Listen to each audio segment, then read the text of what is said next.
எல்லாருக்கும் வணக்கம். ரொம்ப நாள் ஆயிடுச்சு வீடியோ போட்டு. ஸோ பெரிய மாசான சமையல் தான் இறங்க போறோம். இன்னைக்கு என்ன பண்ண போறோம்னா சிக்கன் ஹைதராபாத் பிரியாணி பாய் ஸ்டைல்ல பண்ண போறேன். வெங்காயத்தை வந்து பொரி பண்ணி எடுப்போமா? என்னடா என்னது ஆப்ரஹால்னீங்கன்னா அப்துல் கலாமா? ஃப்ரைட் ஆனியன்ஸ் மல்லித்தலை, திருப்பி சாப்பாடு, ஃப்ரைட் ஆனியன்ஸ் மல்லித்தலை, தம்மு போட்டா வீடியோ ரெடி.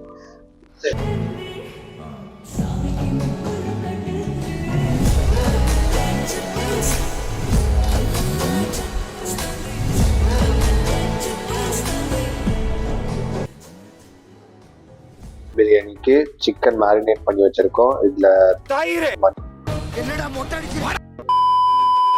மினிட்ஸ் தம்மு போடணும்.